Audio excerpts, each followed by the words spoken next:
Next we have discussed population growth models.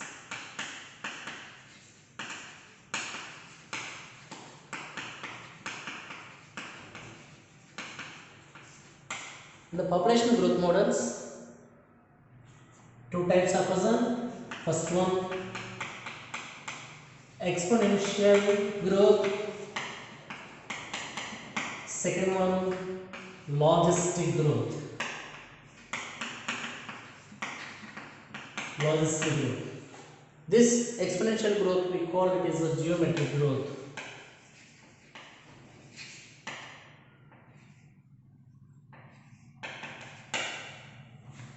Geometric growth. So exponential means it is increasing the population. Exponential, that means increase. Whenever it is here in the exponential growth, resources are unlimited. What are the resources? It is food and also space. This food and space is unlimited. So what will happen? So as a result, so automatically here increase in the population. So that means population density increases. Next, in your population size, n. Population size means n. In the population size n, in that the birth rates and death rates, it may be increasing or decreasing. Then we can plot it with the population density at a given time. We can plot it.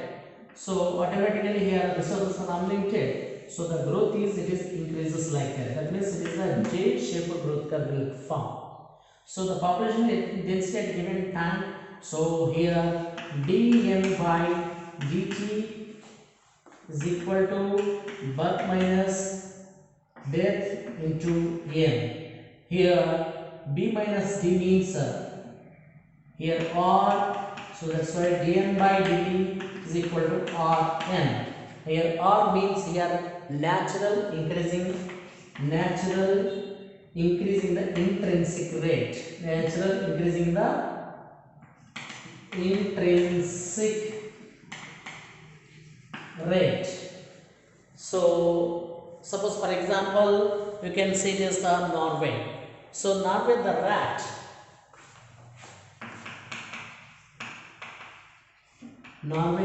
the rat population. So they find the all the ecologists. So they increase the population 0.015, and also floor beetles. This floor beetles also can be increased of 0.12. And during the human census during the 1981, the human population, the human census, if you calculate, it can increase 0.0215. Okay, a 0205 is that much of it is the population it can be increases. Okay, next logistic growth model. In the logistic growth model, whenever it is the resources are, it is the limited. Here the resources are very limited. What will happen? There is enough resources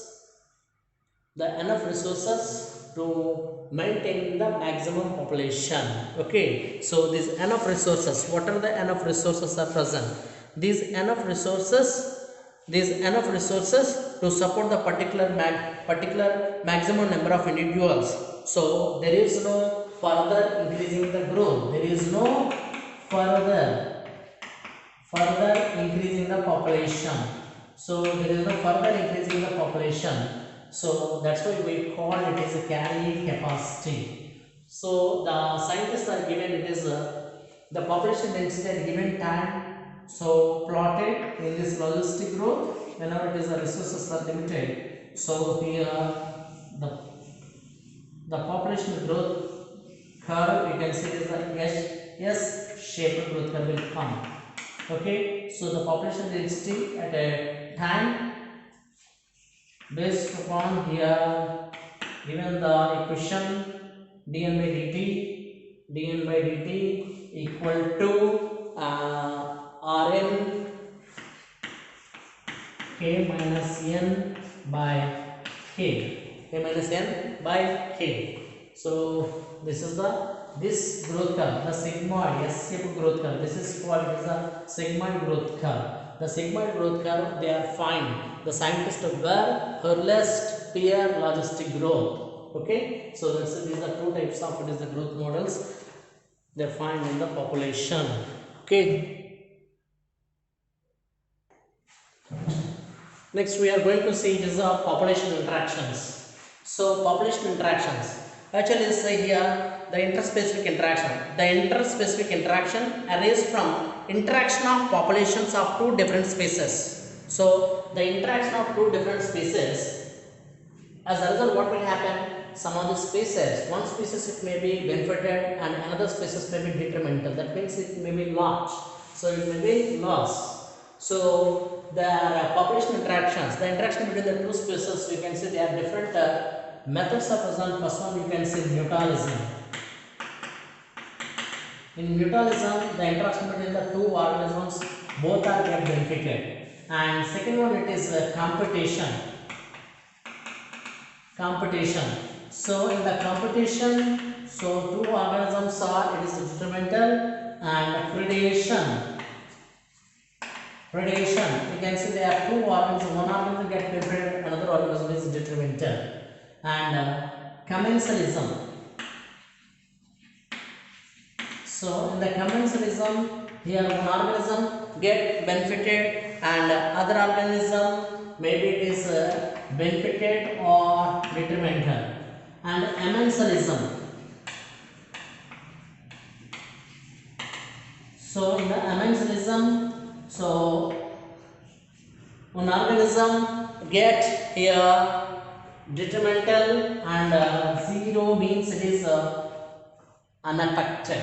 Okay, so there are population interactions, so these are 5 types are present. So now first of all we are going to discuss it is a predation.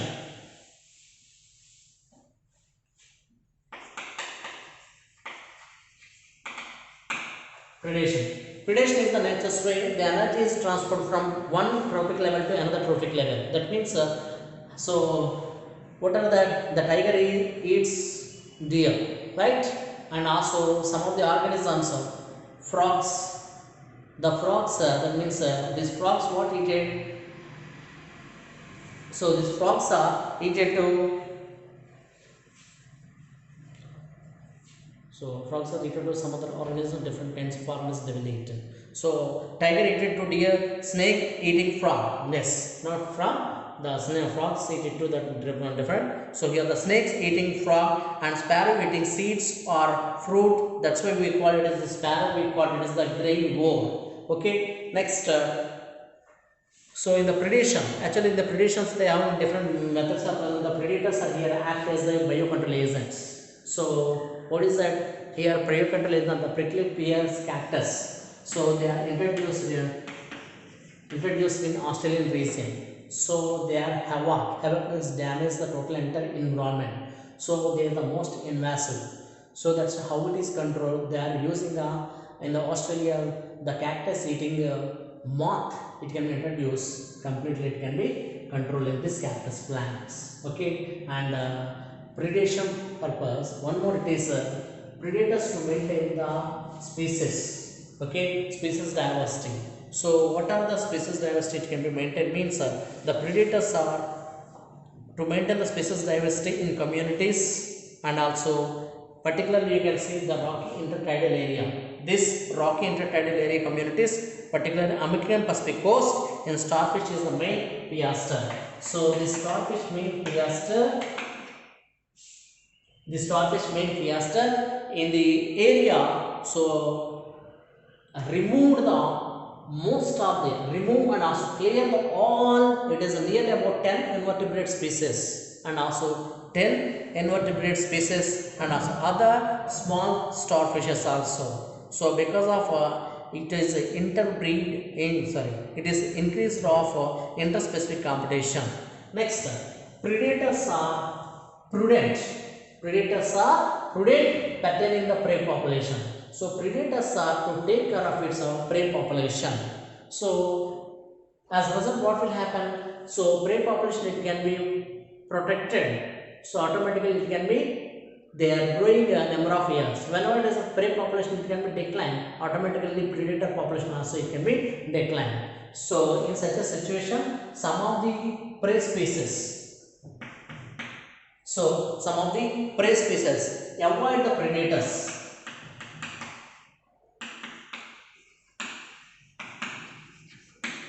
Avoid the predators. So how it is avoided? So the mechanism we call it is a camouflage. Suggest what you call it is a camouflage. So in the camouflage organisms, what are the camouflage? Actually, some of the organisms that is prey species, it is similar to the surrounding environment. So that's why whenever it is a predator will come, it's not recognized such a prey population. So that's why it is such an organism we call it is a camouflage. So that's why here avoid the predators. Next, one more. It is a method. It is a prey defense. Prey defense by becoming distasteful to the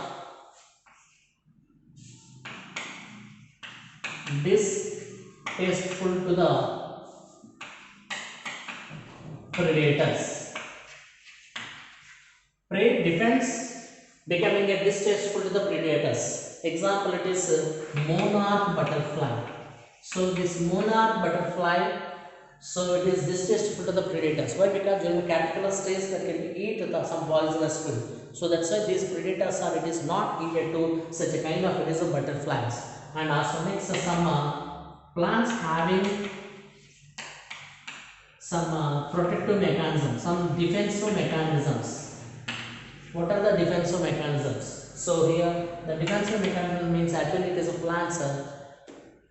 For plants, herbivores are the predators, and 25% of insects are the eaten to the plants. So that's why we call it is phytophagous. And next, some of the plants such as acacia, and also one more plant we call it is the cactus. They are containing their what is called it is the thorns. So these thorns are it is protected from animals, and some of the plants are producing the chemicals. So it is opium and strychnine, and what do you call one more? It is a caffeine and nicotine. These are produced. What are the grazing and the browsing animals are not eating such a plants? Why? Because it is all light substances are present. So a variety of chemical substance also it can be produces. And the wheat plant it is a chilotropis. So the chilotropis also. So it contains some of the cardiac glycosides. Okay. So it is these cardiac glycosides are present. So what will happen? So that's why the cattle and goats are not browsing on this plant. Okay. So this one it is a main, it is a predation functions, and what are the populations that can be affected in the next. We'll see the competition. So competition means when a Darwin's folks struggle for existence and survival of fittest. Okay, Darwin's folks struggle for existence and survival of fittest in nature. So he convinced that interspecific competition is a potent force involving in the organic evolution. So mainly it is a potent force that in the process of organic evolution involving the natural selection. So that he said in the competition process by Darwin. Okay, what they said competition. The Darwin spoke the struggle for existence and survival of fittest in nature. So in the process, particularly in interspecific competition is a potent force in the process of organic evolution in the natural selection. Okay, so competition. In the competition, the interaction between the two organisms, how it is present. Okay, first one it is competition among the unrelated species, and second one it is a competition exclusion, and third one competition release. And fourth one is coexistence.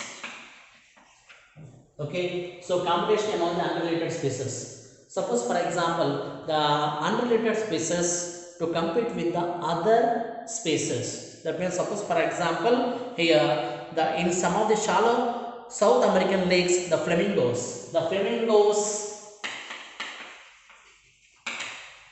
these flamingos, it is compete to the native fishes.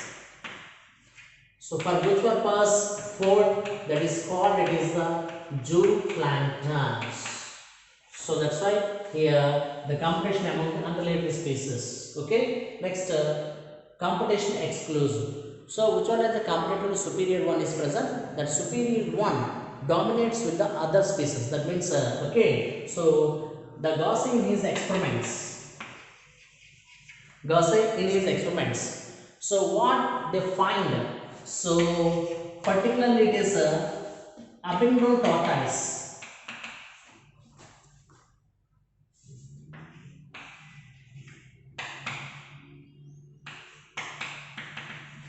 So here Abingdon tortoise. So in the Abingdon tortoise mainly present in the Galapagos Islands. Okay, so this Galapagos Islands become extinct within the decade after goats were introduced on the island, actually due to the greater browsing efficiency of the goats. Okay, so what they said is comparative exclusion. The Gaussian in his experiments, the comparatively superior ones, it can be okay, superior one only, it can be present in such an area. What are the, it is comparatively, what is the not comparatively superior one is not present, that is eliminated such an area. So the Gaussian is the experiments, the Abingdon tortoise mainly present in the Galapagos Islands whenever the goats are introduced. So within a decade these Abingdon tortoise are disappear. Next, competition release. So in the competition release, the scientists they say what they said, the competitive superior one that can be increasing their population. So it is the inferior one that can be eliminated such an area. So here the scientist is the Cornels. So the Cornels in his experiments. Okay. So what they said means the rocky sea coast of in the Scotlands. Okay, where in the Scotland region, the competitively superior one,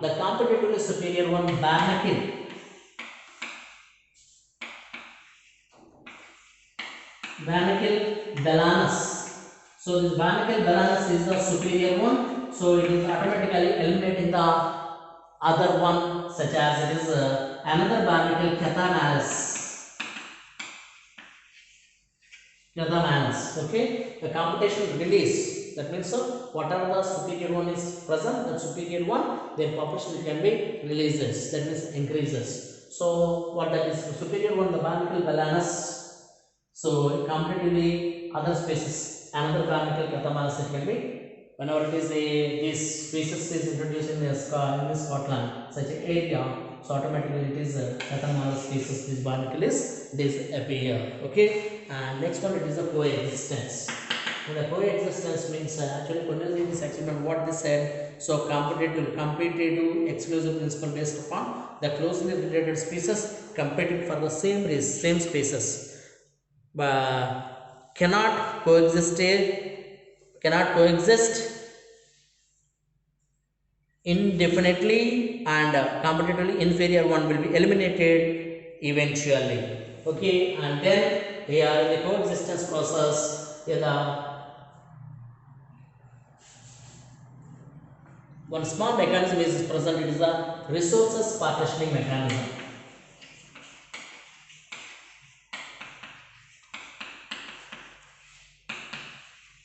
Resources partitioning mechanism. The scientist is the map author. The scientist is the map author observed the some of the birds. What are the birds means? It is the warblers.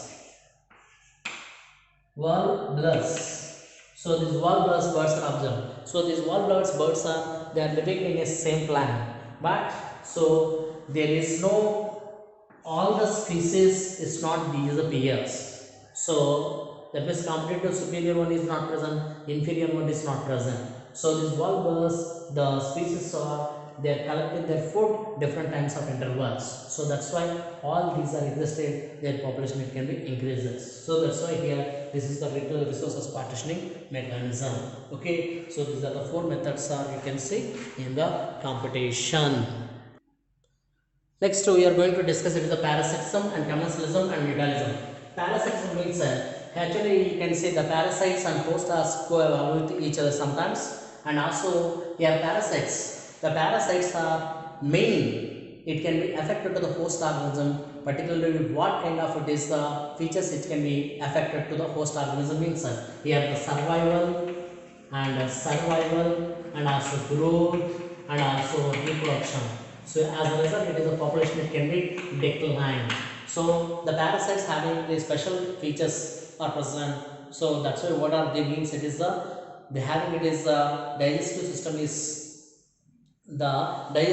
is well developed and also sorry digestive system it is not.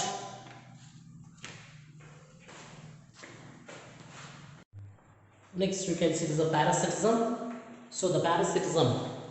So most of the parasitic mode of life we can see from plants to it is the higher vertebrates, and this parasite and host both are it is co-evolve. And also next the parasite. So the parasite it can show you some specific adaptations. So what are the means it is the loss of sense organs and adhesive organs. The adhesive organs means it containing that is a suckers and hook. So whenever it is inside the body, it can be cling any part of the region, and loss of digestive system, and also this in the loss of sense organs, adhesive organs, and digestion. But here reproductivity high capacity is present. Okay, and also the life cycle can be completed. These parasites it can be require one or two intermediate host, and the parasitism. So these parasitisms, the mainly particularly the parasites, there are two types of present. It is ectoparasites and endoparasites. Ecto means the parasites are living in outside of the region, and endoparasites means the parasites are living in inside the organism, particularly some specific parts such as it is the lungs, liver, kidney, those regions. So these endoparasites morphologically, anatomically very simple, and but reproductively it is well developed. Okay, so that's it. It is the parasitism and commensalism. In the commensalism, you can say the interaction between the two organisms. One organism get benefited, and other organism benefited, or maybe it is detrimental. But here you can see this the orchid and mango. So interaction with the orchid plant is growing on the mango tree. So that's why all the food material they are getting from it is the orchid from mango tree. But it is a mango that does not get benefited. Okay, that's why here orchid is benefited, here not get benefited or unaffected also. Next, the barnacles. The barnacles are growing on the veil. Okay, so that's why because of reason the barnacles very smaller organisms, the predators threatening is also present. So that's why these barnacles are growing on the veil. Here veil also not get benefited also. Here barnacles get benefited. And cattle aggregate and cattle. Cattle aggregate means it is the bird. So this bird actually they are present in the surrounding environment condition. The cattle is present. That means the cattle is eating to the food material such as the grasses. So this cattle, what will happen? This cattle whenever it is moved, okay, whenever it is moved, so the cattle outside some of the insects are present. These insects are whenever it is the cattle is moved, so the insects are it can be fly automatically. These cattle aggregate can catch these insects. Okay, so in this cattle aggregate can benefit, cattle does not get benefited, like a sea anemone and also clownfish also. So these clownfishes, okay, so these clownfishes are what we need to do. These clownfishes are main here. The fish get protection from predators, particularly how it is means the interaction between the sea anemone has stinging tentacles and clownfish. The fish get protection from predators which stay away from the stinging tentacle. The sea anemone does not any benefit. Okay, that's it is the interaction between these two. And mutualism you can see. In the mutualism, the interaction between the two organisms, both organisms get benefited. Like it's the oil and fungi.